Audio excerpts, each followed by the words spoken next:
खून से लिखी कहानियां। रात के अंधेरे में गांव के बाहर एक पुराना हवेली था जो अब वीरान और खंडहर में तब्दील हो चुका था। हवेली के बारे में गांव में कई किस्से थे, लेकिन सबसे भयावह था उसकी खून से लिखी कहानियां। रात के 11 बजे थे। अर्जुन और उसके दोस्त साहस दिखाने की इच्छा में हवेली की ओर चल पड़े। कहते हैं कि आधी रात को यहां भूतों का डेरा होता है, अर्जुन ने मजाक में कहा। उसके दोस्तों ने हंसते हुए उसकी बात का समर्थन किया, लेकिन उनकी हंसी जल्द ही गायब हो गई जब हवेली की ऊंची दीवारें और दरवाजे उनके सामने थे। दरवाजे के पास पहुंचते ही अचानक ठंडी हवा का एक झोंका आया और दरवाजा अपने आप खुल गया। अंदर घना अंधेरा था और एक अजीब सी सड़ी गंध थी। अर्जुन ने टॉर्च जलाकर अंदर का मुआयना किया। हवेली के अंदर दाखिल होते ही उनकी आंखों के सामने दीवारों पर खून से लिखी कहानियां दिखने लगी। ये क्या है? राहुल ने डरते हुए पूछा। दीवारों पर लिखी कहानियां गांव के लापता लोगों के नाम और उनकी मौत के विवरण थे।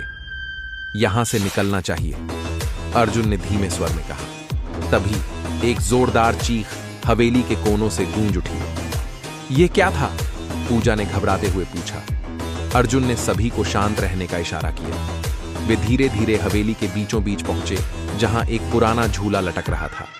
झूला अपने आप हिल रहा था, मानो किसी अदृश्य शक्ति ने उसे छू लिया हो। चलो वापस चलें, अर्जुन ने आदेश दिया। लेकिन दरवाजे की ओर कदम बढ़ाते ही दरवाजा अपने आप बंद हो गया। सभी दरवाजे और खिड़कियां जोरदार आवाज के साथ बंद हो गई। अब उनकी टॉर्च की रोशनी भी टिमटिमाने लगी। अचानक दीवार पर एक छाया दिखी, एक बूढ़ी औरत की, जिसके हाथों में खून से सना चाकू था। तुम लोग यहां क्यों आए हो?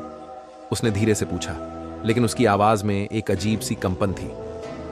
हम बस यहां से निकलना चाहते हैं, अर्जुन ने हकलाते हुए कहा। बूढ़ी औरत ने एक भयानक हंसी हंसी और कहा, यहां से कोई वापस नहीं जाता। तुम्हारी कहानियां भी अब इन दीवारों पर लिखी जाएंगी। तभी अर्जुन और उसके दोस्तों ने महसूस किया कि उनके शरीरों में कुछ ठंडा और गीला सा महसूस हो रहा है।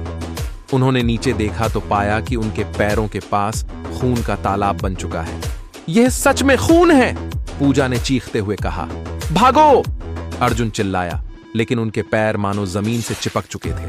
बूढ़ी औरत की हंसी अब और भी तेज हो गई थी। एक आखिरी चीख सुनाई दी और फिर सब कुछ शांत हो गया। अगले दिन गांव वाले जब हवेली के पास पहुंचे तो उन्होंने देखा कि दीवारों पर नई कहानियां लिखी गई थीं। अर्जुन, पूजा और उनके दोस्तों के नाम और उनकी मौत की पूरी कहानी खून से लिखी हुई थी। गांव वालों ने हवेली के दरवाजे को फिर से बंद कर दिया और फैसला किया कि अब कोई भी उस डरावनी हवेली के पास नहीं जाएगा। हवेली अब और भी डरावनी हो गई थी और उसके खून से लिखी कहानियां हमेशा के लिए रहस्य बनकर रह गईं।